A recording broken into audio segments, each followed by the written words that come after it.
Hi, I'm Dr. Tim Weir, and I gotta tell you, I love life. But when I'm not being a husband, a father, a grandfather, an author, or a practicing chiropractor, I'm the host of the television show Loving Life with Dr. Tim Weir. I love to cook. I love to travel. I like to spend time with people who do what they love and love what they do. Join me and Elvis for the next 30 minutes as we help you discover how to love life.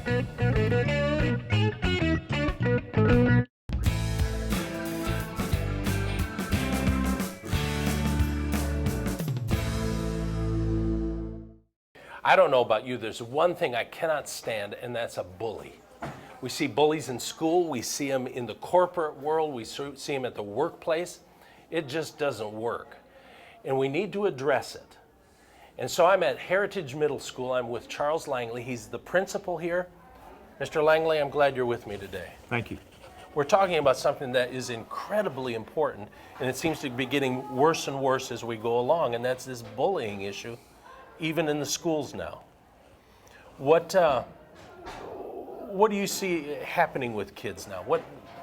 What's the biggest thing with bullying in schools right now? Well, bullying has been around in all the schools for many years, and Bullying was around when I was in school. Exactly, and when I was in school, and in all fairness, I think it is a distraction for students. Every child who comes to school should be able to come to school without having any fear that they're going to be bothered by their classmates or harassed or threatened or anything like that. You need to have a positive learning atmosphere, and students need to know that they're safe when they come to school. Absolutely. You know, and I hear a lot in the media that it tends to be kids who, you know, I think they're focusing in on a lot of gay issues, but it's more than that. There are kids, I for myself wasn't big in sports. I loved art, I loved music, and I got bullied for that. Right. And it's not just one segment. There's a number of things that can go on in a kid's life, and they get bullied about it.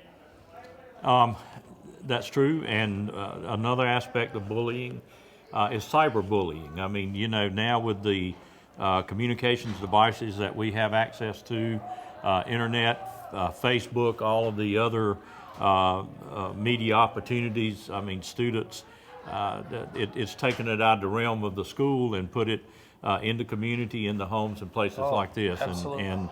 And we have had students throughout this country who have unfortunately committed suicide and other things because of the bullying and the harassment, and that's unfortunate. Now, let me ask you this.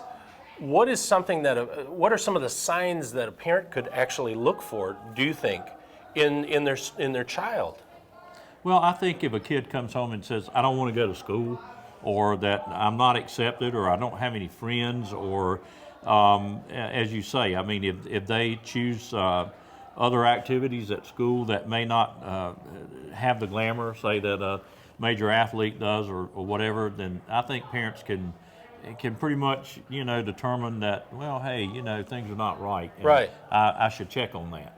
And that's welcomed. I mean, any parent who has a child that expresses any unhappiness about situations at school, then they should come forward. I mean, that's the only way that we're going to know that maybe things are taking place that we're not even aware of. So when a parent comes to you then and says, I think there could be some bullying issues, you get the school counselor involved and some things like that to help them? Yes, sir. The counselor's doors are always open. And also their teachers. I mean, teachers monitor in a school.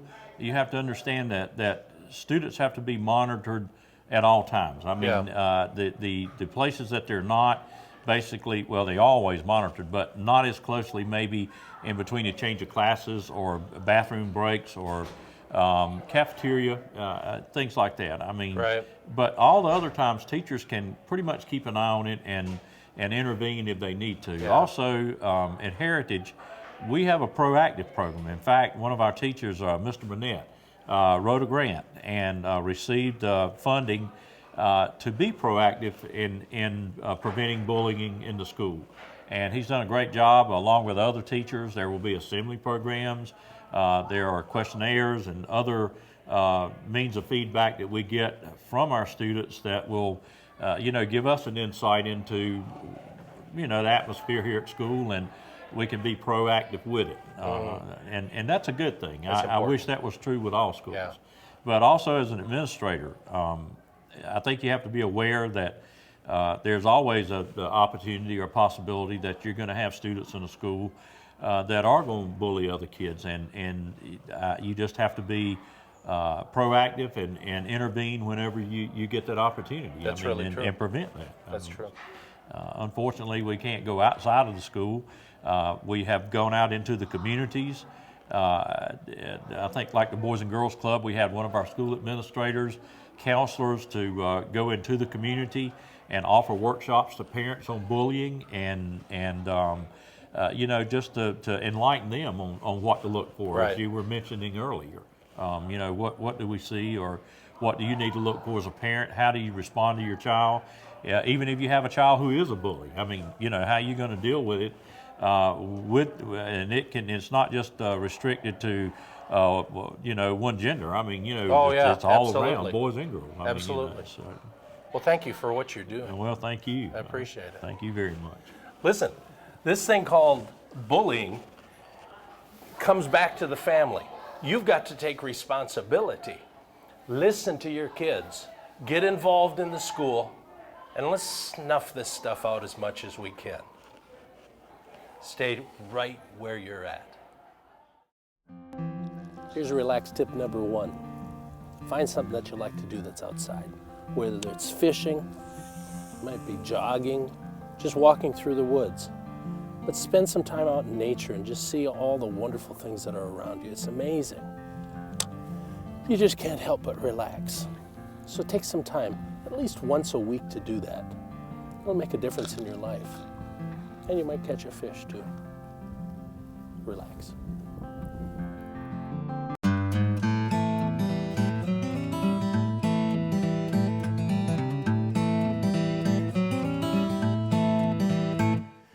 There are times when you want to just get away and relax. Just get away from everything.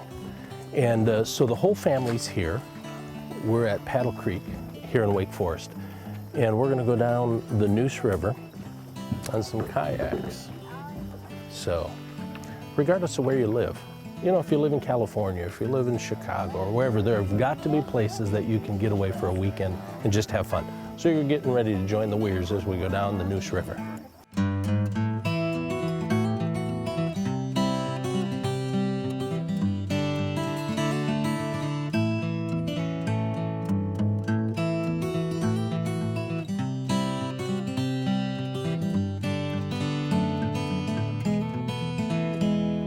It's really important to get out and find some time alone and relax. We don't have time alone with just where you can be quiet and listen.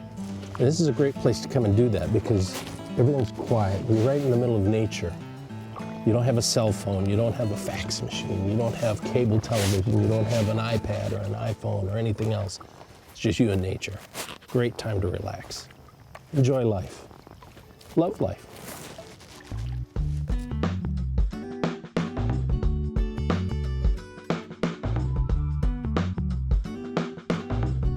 Hey, this was a great time. Absolutely great for kids. The whole family can go. It's a very gentle ride, so don't worry about the safety. River's not very deep here on the Neuse River. And you just relax. It's just a good time and good exercise. So make some plans. Come on down here, Paddle Creek, North Carolina, nc.com. Check it out. Make a little day trip and have some fun.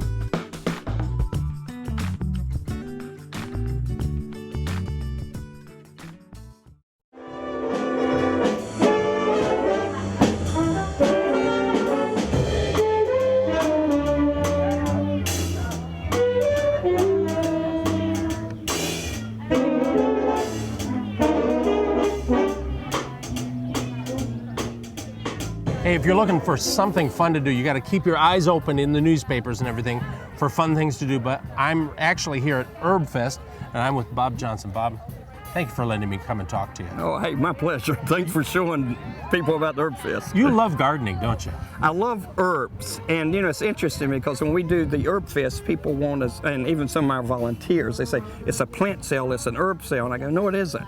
It's a lifestyle festival. Yeah. The people that come here are generally looking for answers to how can I live healthier, how can I eat better, how can I feel better. And they tend to be more into the organic type, natural stuff. Right. And I always tell the people when they come, they want to say, a group, I'll eat a bunch of weeds and I'll be healthy. Well, not really, because a lot of those weeds can harm you. Exactly. It's not eating the weeds many times that makes you healthy.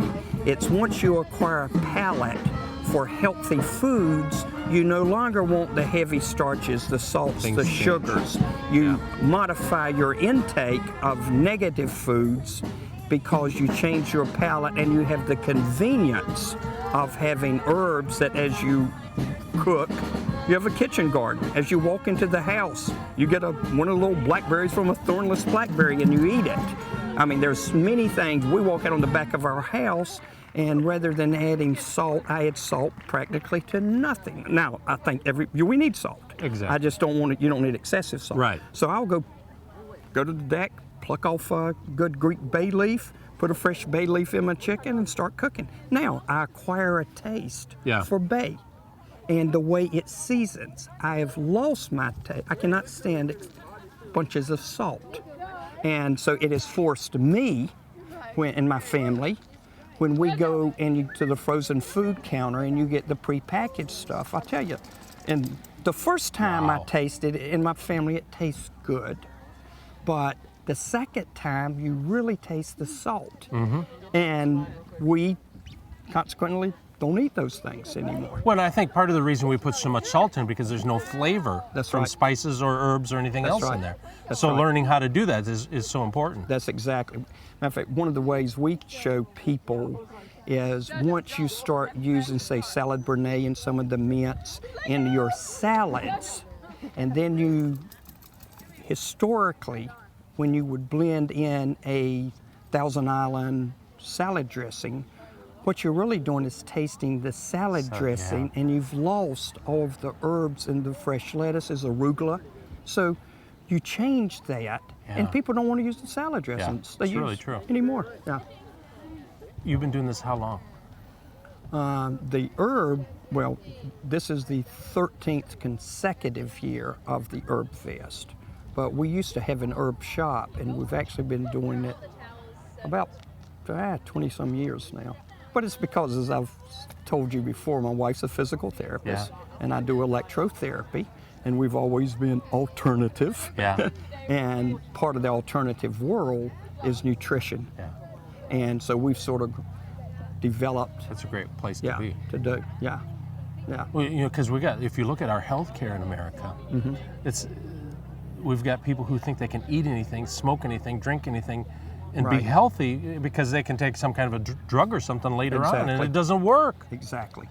And and that's interesting because I have a little pet peeve, and it's not a pet peeve, but a pet theory, because I personally have watched many people with high cholesterol, and they go on a group of drugs, the statins, and then they try to lower their cholesterol, and supposedly that makes them healthy. And the problem I've had with that is cholesterol flows in your body, and it's never an issue until it stops. Yeah. So what is it that made it stop? And I think it's inflammation. Exactly. And a lot of Thank you. Yeah. And a lot of the inflammation, though, is it's a chronic inflammation because of the foods we eat. I mean, there is nothing wrong with cholesterol as long as it's moving. It's the stopping that gets it. I've been trying to tell them this for a long time, and they think, oh, it's just Dr. Weir. It's true. What you're saying is it's true. Well, that was, as a matter of fact, for me, because I was taking 10 milligrams of cholesterol, just because 10 milligrams of a statin, and I was taking it because you're supposed to. And then, of all places to read this, and I've always liked this, Forbes magazine, several years ago, Forbes came out and said the next big great medical breakthrough will be we will understand how inflammation is involved in disease processes. And my immediate change was from an 81 milligram aspirin and 10 milligrams of statin. I immediately went to a regular aspirin, 324 milligram tablet, and I've cut my statin to 5 milligrams with the intent of eliminating the statin completely. But it's that inflammatory response. It's called, I think, is causing the issues. No doubt, no doubt. You're right on the right trail. I'm excited about what you do here. It's really cool. My question is this. We're gonna kind of walk around and see what you got here. Will you come back and just share some more secrets about herbs? Be glad to. That's actually what I do here. The people are dying to learn how do I incorporate these into my life. Right. And again, they're not buying plants; they're buying solutions Lifestyle to changes. and that's what they like. Oh, you mean I can grow fresh bay 365 days a year? Yes, you can, if you protect it from the wind. You know, so there's little secrets that they like to know about. You're awesome. Thank you very much. Looking forward to talking to you more. Thanks. Stay right there. We'll be right back.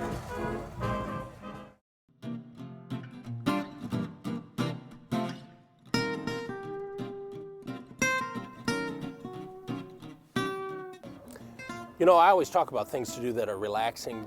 Get hobbies, get things to do that will help you just chill out a little bit. And I'm with Joel Monday. And Joel? Yes, sir. We're going to go have some fun, aren't we? Yes, sir, we certainly are. We're on beautiful Falls Lake today. Really good fishing conditions for the first part of February. Nice day to be out. So you've already been out. Been you out know this some morning. stuff's out there. Yes, sir. Been catching them all morning. Really? Yes, sir. You ready? Let's do it. Okay, let's go.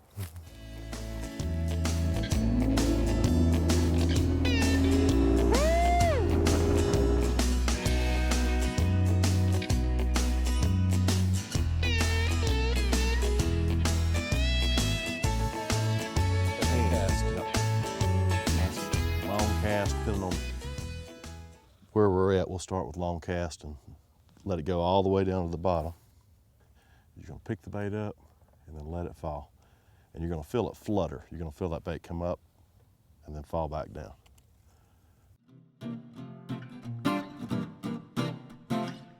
What we're gonna do, Doctor, we're gonna take our, look at our electronics here, and we're gonna try to get over a school of fish. And once we do, I can see some starting to come into the picture here now. So is that directly underneath us? That's directly underneath us, yes, sir.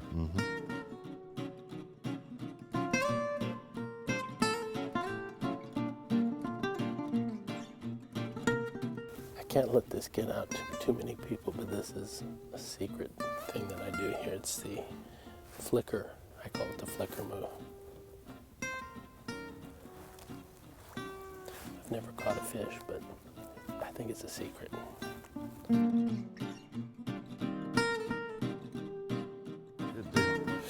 All right, Dr. Weir. All right, look at this. It's a White, that is a white perch. white perch. We got to throw that one back.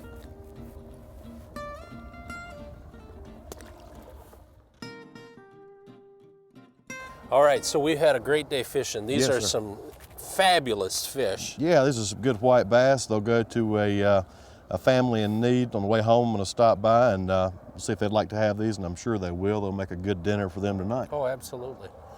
So what a great thing for you to do. If you want to come out, go fishing, go to his website, which is? OutdoorExpeditionsUSA.com. Find out how you can get signed up to come fishing. I hope you enjoyed this episode of Loving Life. That's what it's all about. You enjoying life. Doesn't matter where you're at, what you're doing, who you are is the important thing, and that you love life. Please join me at my website, drtimweir.com, and then make sure that you're here for our next episode, because you'll never know what we do. I'll see you then. I hope you enjoyed this episode of Loving Life. That's all it is. It's just about you enjoying where you're at, enjoying the moment. Okay. Take two. Walking on water. Yeah. Is that you, Jesus, walking on water?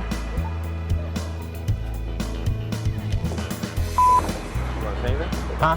Say anything? We're done. I can barely move, so I'm not gonna say anything right now.